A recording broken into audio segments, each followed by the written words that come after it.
So, hello everyone, we're at the Hello. Magic Apple. We got Brent's permission to do the trick, and it'll be awesome. So, I'm Dan, and this is Elliot. Nice to meet you guys. And we're going to do something special, okay? Okay. I want to do something that will just be amazing.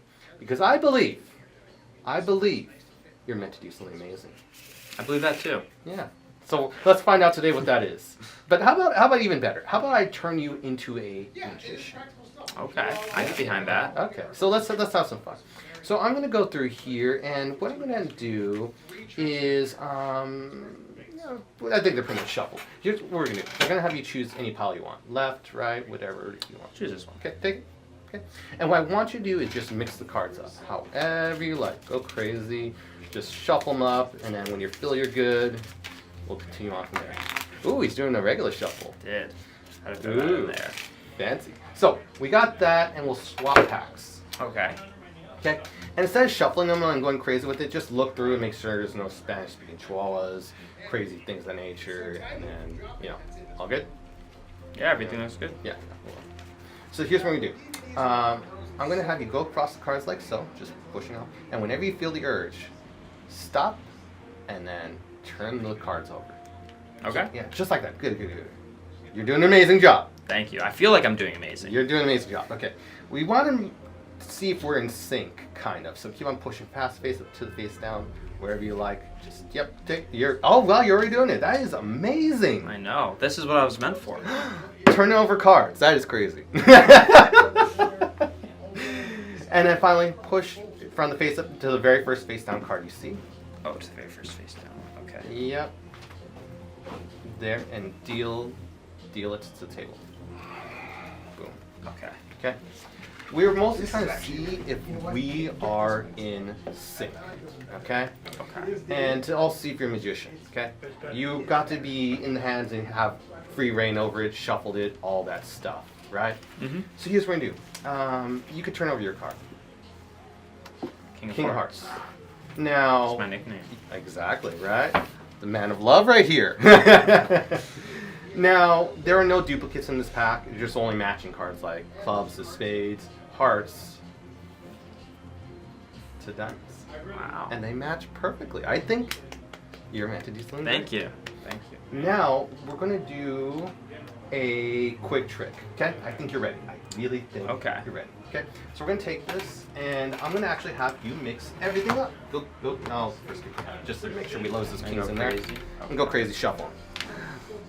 Ooh, yeah. Before we begin. Bit of a shuffle here. Oh, here's your iPad too. And I get crazy into a pharaoh. Yeah, if you want to. Former magic student right here. Pharaoh. Shows what his course can do. Oh, heck yeah. There you go. Alright. Sweet. Very good. Okay. And now cut the pack in half. Still haven't touched the cards. This is great. Take whichever one you want, and we'll go from here. No, all of it. Oh, okay. Cool. Yeah, take the whole thing. Yeah. And we're going to do something amazing, okay? Now, because we don't have people right now, we're going to do the trick to the camera, okay? And here's what we're going to do. We're going to actually have, you did a pretty good job. Okay, we're going to actually have cards selected, so you're going to magically pretend like a spectator has this card. Okay. Yeah. How do we know what they select? You just show it to the camera. We'll know after the fact, okay? Okay. And so I just choose a random card for them to select. Yeah. And then they would touch one for me. Let's say this one. No, we want to go a little further. This one, yeah, okay. You guys and I'd touch this show this one to the audience. Okay, you guys also chose that one. Okay. And to make it even more fair, what we're going to do is we're going to swap cards. Okay. Okay. And then toss yours in there. Anywhere? Yeah, just toss it in there. Alright. And so the audience sees this, goes inside. They are mixed up. We're going to do fancy cuts, shuffles, everything of the... everything of the nature. Do you want me to mix mine up too? Yeah, go crazy. Sounds good. And you just lose it. Imagine this would normally be with another spectator doing this. So we're actually performing to two new I spectators. have no idea where it is, by the way. Yeah, this is great. And now we're going to have even more fun. Okay. Swap piles. I'm not even going to give you the benefit of the doubt. Okay. Any strategic advantage, I'm removing it. Okay? So you could turn the cards face up. And you can spread on through and make sure there's no trapdoors, no Spanish-speaking chihuahuas or anything. And before we continue, let's give this guy a round of applause. Come on, he has been going through all this. He doesn't know what's going on. I have no idea. And we're just going through this. So, for the big closing finale, turn the cards over. Okay? We're going to go spread them. And like we did before, whenever you feel the urge, turn the cards over. Okay. Okay. Pass the face up into the face down. And whenever you feel the urge, just turn it on over. And notice, I turned mine over before his, and it's a free choice. Am I influencing where you stop at? No. Okay, finally, deal the first face down card you see. And for the audiences, they're building up. Remember, half the pack has been out of my control the whole time. He's been shuffling, cutting, all this. Cards were selected. And this was pretty amazing. And if you expect me to get it, you're like, yeah, you can get it, whatever, the card, whatever. But for him to make it, I don't even know what card I'm supposed to get. I know, he didn't even see it. We're only going to see this after the take. So, we turn it over, and the cards are 9 of spades and 3 diamonds. Yeah! It'll look great for the camera. Thank you, everyone. Hope Thank you you have guys. a good one. And this is Filmed in Magic Apple, always supporting great local magic businesses. Yeah, you should check him out online. And in person, this guy's great. He's amazing. So, see you guys soon. Bye. So I hope you enjoyed that little performance of You and Me with my student Elliot and I. I will also do a studio, just regular performance, so you get the full idea of what it's like, because I know there was maybe some confusion, so I'll clear it up at the end. But essentially, this is a advanced, or what I think is a step up from the regular do as I do version. And you get to step it up in a unique way that the spectator who has no knowledge is able to do a card trick and blow away an entire audience. And the times that I've been able to pull off this trick or just do this trick, just in general, it's usually a real showstopper. It's my, when people ask for an encore, this is one of the tricks that comes to mind, or just a standalone beautiful piece. It's truly wonderful, and that's why I really wanted to remaster and share it with everyone. So without any more hype, let's jump into it. We begin with a normal deck of cards, which can be shuffled, which is so lovely. Now when you begin, what we are going to do is we are going to look for a pair, essentially, okay, or cull a pair. So I look through the cards, and we're going to cull it, or you can just run on through and be able to get a pair casually to the top. I remember my old mentor just wanting to get a pair, whatever he needed. Let's say it was the 4s, he would just go running through, and he would just literally stick at the back, keep on running, and just like no one's business, just stick it to the back, and then keep on running through, and then he would have the deck set up like that. And just because he didn't care, the idea was because he didn't care, the audience wouldn't care, and he was able to get away with a lot of stuff, and the sheer boldness and brilliance of it cannot be understated. So compliments to him for that. So you could do that, but I like to do it the more traditional way, I guess, in the modern day, and just look through, cull, look through, as I say, ooh, this is a normal deck, cull, and then I get the cards casually to the top. And if you do not know how to cull, then I would suggest Kotsuya Kinlott's Roadrunner Cull, or the Zero to Hero Magic System, where I limit the scope and I teach my version of the cull. So that's something to check out, amongst other things. Maybe I think I cover a couple different things on this channel. Anyways, so we get the 2 cards to the top, okay? And what we're going to do is we're going to split the deck into 2 piles, each having a 4 on them. How I go about doing that is literally just do a slip cut very casually, and instead of doing and hearing that, which I've heard 10,000 times being in the magic business, I want it to be nice. So what I do is I do kind of a ruse. I say, I'm going to need your help, and I'm going to need you to just choose one of the piles. So it seems so fair. It's like, oh, he's wanting to choose a pile. It just looks like I lift up and gave a gesture. But through splitting the piles, boom, I'm able to gesture, and we both got a 4 onto each pile, which is necessary. So, one last time. So I'm going to need your help, and we're going to need you to choose a pile. And so you do the slip action, grip the deck, thumb, and we slip it, but it just seems like a more throw-offy gesture as you do it. So you got the 4 on each pile, okay? So, one last time. So I'm going to need your help. I gesture to them, they like, oh, and then that brief moment allows me to get away with the smaller action of splitting the pile, slip through via slip cut means and get on there. Okay, so we don't show this, we just have it there. Okay, so we slip cut off, and from here we ask them, let me make it a little more even. There we go. So we got we're going to ask the spectator to choose either pile, magician's force technically, doesn't matter. It's hilarious. So they choose either pile, and you could ask them to shuffle it however they want, and they truly could. Okay, you can mix it up, shuffle it, they do whatever. And what you are going to do on your part as the entertainer is you're going to slip the top card, one of the fours, and shuffle it to the bottom. And you keep on shuffling them off if you want in the second shuffle, if you want to do a second shuffle. And then the third shuffle, we're going to shuffle the bottom card to the top via jog shuffle. Thank you, Harry Lorraine. I just blunked out for a second. Please forgive me. And we just shuffle off a couple cards, maybe toss everything, but making sure the last card goes on top. So there we go. And they shuffle their cards however they want. So for demonstration purposes, I have no idea where the card is, but I'm just simulating shuffling for them. Okay, so position check. We have no idea where their 4 is, but on our pile, our 4, even after all our shuffling, is now on top. Okay, so we got that. Then we say swap piles. So you swap your pile, and then you take theirs. And you say, and turn over your pile, and I want you and follow me, and then so they're doing that with me, and it discourages them from shuffling. Or you say rather than shuffling, if you know that they're that type of person, you go rather than shuffling, this time I want you to go through the cards. Maybe put a little bit of emphasis, maybe sarcasm, so they follow along. Terrible in the modern day, but kind of works.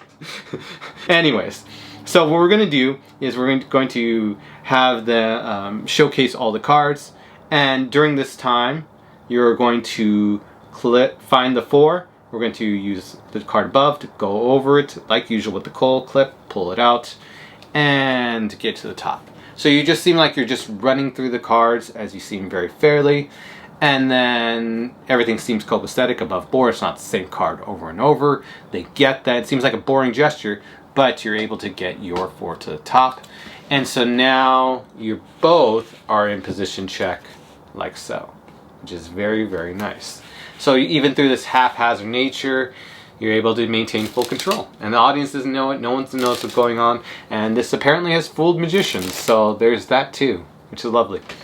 So now you're going to have the spectator go with you on this, and you're going to say to them, I'm going to push off some cards, and I'm just going to turn over the packet and you follow along. So push off some cards, and whenever you like, just turn the cards over. And you gesture like this, and you show the action. And so then, this is new to them, but so you work with them through it. It's awkward, and then doing it under audience pressure, it can be a lot. So you work with them. So they're pushing off some cards, and they're just gesturing like, yes, all of them. And then they go like this. Okay, great. You're doing good so far. Maybe you give them a little applause cue, you know, a little motivational boost, whatever. It's hilarious. You go into your pile, and you could even do this without even touching their hands. I'm only doing this for demonstration. They'd be doing this action. You just kind of gesture, and they get it. They get it. It's great. So they go past the face up into the face down, and then turn it over. Okay? So wherever you want, past the face up into the face down cards, wherever you want. Wherever I want, yeah. Do you want to go right there? Do you want to? Okay. Now you take everything and flip everything over like you're gesturing, and then they're able, yeah, like that. Yes, yes. And then you let them fall. Okay, good, great. You're doing amazing. You're doing amazing. And so they get it. And then you spread the cards to the first face down card you see, and then you set it down. And then you spread it to the first face down card you see, and you turn it down. Now, there are many alternate presentations you can do with this. You can start at the beginning. I forgot. For the explanation purposes, I got so into this. But at the very beginning, you say, I want to get in tune with you. You can do that in presentation. I want to get in tune with you. And I want you to feel the magic I feel when I do performances. So what I'm going to have you do, maybe you do a spiritual link, hold out your forefinger. E.T. phone home, hilarious. But we're going to spiritually connect and do some amazing magic, you'll see. And then you do the whole routine, and then you could say, you stopped wherever you want. Do I have any influence on where you stopped? They say no. And it's an upside down I believe it's called the Upside Down Force. Yeah, it goes by many names when you do Upside Down twice. Or the Slop Shuffle Force. It's like a Slop Force because you spread off, turning over. It's like a Slop Triumph. I forget the name of this force. I'm blanking. But it is just the way it's used is just so clever. So they build up, build up, build up. And then for part 1 of the Do As I Do, which I forget what I called it, but this is lovely because they match every time. Cool. And it builds into it. It's like a 2-minute piece, 1 to 2 minute piece. And if it's layered intimate magic and they want to see something cool, they're like, oh, that's odd. It builds into, whoa, okay. At the same time, it plays really well for women that you can, identical. It works. Whoa, scared. Okay. And this was actually the first part 1. I just really wanted to make sure I cover all my points. This part 1 was inspired by a cowgirl, right? Like a cowgirl hat and a oversized guitar at, I believe it was Fox and Hounds. And so I was working on a card routine, and she went up one day, and it was just an inspiration to the entire routine that I was able to get part 1 going. And it gave also inspiration for part 2. So I am so excited to share it with you. It'll be wonderful. And this is the one I think would really, really get magicians. Potentially. It can really do something. So the cards in part 2, you can actually just do part 2 on its own. But I like part 1 and part 2. It gives a whole thematic thing.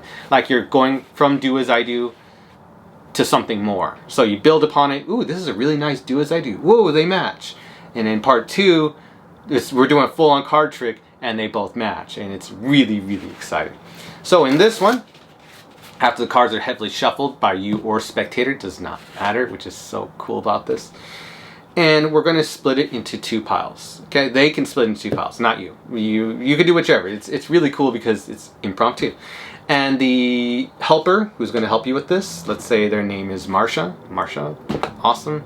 If I've said Marsha in a previous video, apologies, I'm just blanking. Anyways, Marsha chooses either pile. Let's say they go with this one. Ooh, okay, go for it. And I'll take this one. Now we're going to do something really, really amazing. And while we're about to have 2 cards selected, when it's getting nerve-wracking, it's going to get really exciting, we're going to casually maybe look through the cards real fast. And again, no trapdoors, no Spanish speaking chihuahuas. You can either go like this and just spread and note the 4th card from the top. Or you can just casually, if you want to, just casually just spread off a couple cards, peek. I just peek a little. Queen of Clubs. And so you just get a note of the 4th card from the top. And so there's so many ways you could go about it. It's just casually getting it. Maybe you're toying with the deck, as they would say in card books, and then you note the Queen of Clubs.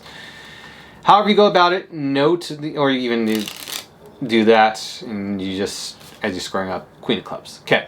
However you go about it, you note the card 4th from the top of the deck. You're going to force this one, and it'll make everything logical and easy, okay? And so what we're going to do is a cull force, a classic cull force. So spread off top 3 cards.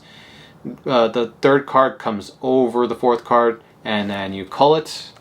And then from here, what's cool, and this is heavily inspired by John Guastafaro in his Fahrenheit and different L&L published series. Great magician, great guy, cool.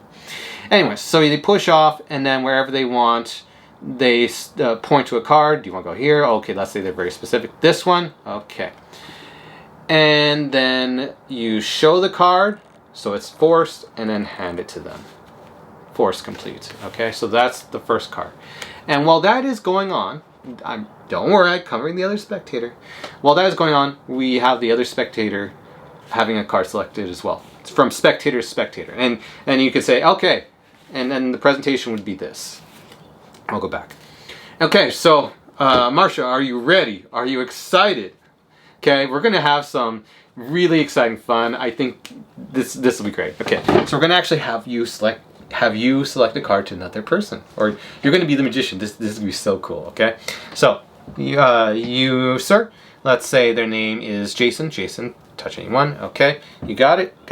Yes, and they're going to select one. Don't worry. And so you tell the other spectator, and so the other spectator, to the best of their ability, maybe does this, and a card is selected. Okay, And there you go. And they're holding onto the cards. So 2 cards are in play. One is force, in this case the Queen of Clubs, whatever this fourth card from the top of the deck, and you noted it, and to be force. So you have some knowledge, Queen of Clubs. And then the second card in this case, for tutorial purposes, is 10 of Hearts. You would not know this one, but you will eventually, or it'll work out to your favor. Don't worry. Okay? So, you have forced the card, they have had their card, and you say, what we're going to do in this case is say, and I don't even want to make it easy for Marcia, okay? And you go, and I don't want to make it easy for Marcia. So it's like, oh my gosh, what is he doing now? So I'm going to actually take back their card, so another person's card. So Marcia had selected had a card selected from a spectator. I'm going to take back their card, in this case the 10 of Hearts, and say, okay, so we're going to swap. We're going to swap. I'm going to take back this person's card, okay? And what we are going to do is essentially, we can actually just control it directly to the top. I just keep on thinking, wow, you can actually peek it in this case and then control to the top, and I'm just like, oh, no, I can just do that. And you could also just, I've learned nowadays with modern magicians, you can just do a casual dribble, and then just note the top card casually, and I note the 10 of Hearts. So in this case, after you get the card back, you show it to everyone, and then control it to the top, okay? And if you want, you can peek it, but not necessary, okay? Really not necessary. So you control your card to the top, and they take back the other person's card, takes back the card, and this is what Marcia's doing. She's having the other card taken back, tossed anywhere, put back in there, and then she could shuffle it on up, or you can have if you want, you say, hey, I'm not even going to make it easy for you, Marcia. You know what? And then you give it right to another spectator, whoever, and say, shuffle these on up. I want to make it difficult for her.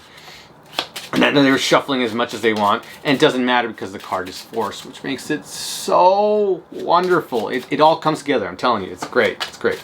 So they can shuffle on up. You have no idea where that Queen of Clubs is. You have controlled one of the cards to the top, okay? I think you're going to get where I'm going with this. Now, I don't want to make it easy for you, Marcia. So you know what? Swap piles. And so while it seems like there is a clear disadvantage, I'm actually giving her a giant advantage with the card on top. Nice. And we're going to do the same ruse to get all set up. It's lovely.